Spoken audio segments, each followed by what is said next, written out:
فرمایا کرتے تھے کثرت سے درود پاک پڑھا کرو۔ جو حضرات ایسا یہ مجرب وظیفہ ہے کثرت سے درود پاک پڑھتا ہے، اللہ اس کے رزق میں، مال جان آل اولاد میں، کاروبار میں اللہ برکت عطا فرماتے ہیں۔ پڑھیے درود پاک۔ اللہم صلی علی سیدنا مولانا محمد النبی الامی وعلی آلہ وبارک وسلم۔ جو درود پاک پڑھتا ہے اللہ ہر دکھ بیماری مصیبت سے نجات عطا فرماتے ہیں۔ روزانہ 3 تسبیحات درود پاک کی پڑھا کرو۔ آقا علیہ السلام سے محبت کا ثبوت دیا کرو۔ دلوں کے اندر نبی اکرم صلی اللہ علیہ وسلم کی محبت کا جذبہ پیدا ہوگا، سنت کا جذبہ پیدا ہوگا، نبی علیہ السلام کی اداؤں پر عمل کرنے کا جذبہ پیدا ہوگا۔ کانپور والوں درود پاک پڑھیے۔ اللہم صلی علی سیدنا و مولانا محمد النبی الامی وعلی آلہ وبارک وسلم۔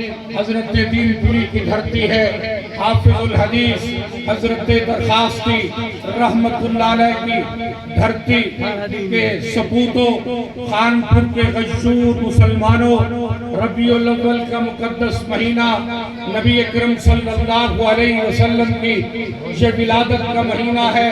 پھر اس کے ساتھ ساتھ ستمبر کا مہینہ بھی جاری اور ساری ہے۔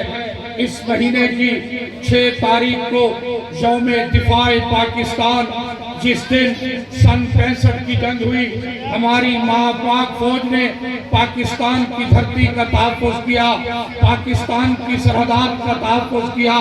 آج اس عظیم الشان تحفظ ختم نبوت استحکام پاکستان کانفرنس میں شہدائے ختم نبوت کو، شہدائے پاکستان کو، شہدائے شریعت اسلامیہ کو ہم خراج تحسین پیش کریں گے۔ پھر اسی مہینے کی 7 ستمبر 1974 جس دن پاکستان کے قانون ساز ادارے نے پاکستان کی پارلیمنٹ میں ہمارے علماء نے قادیانیت کے خلاف ایوان کے اندر جنگ لڑی۔ ایوان سے باہر امیر شریعت سید عطا اللہ شاہ بخاری نور اللہ مرکزہ، مفسر قرآن حضرت لاہوری رحمت اللہ علیہ، حضرت دین پوری رحمت اللہ علیہ، حافظ الحدیث والقرآن حضرت مولانا عبداللہ درخواستی نور اللہ مرکزہ۔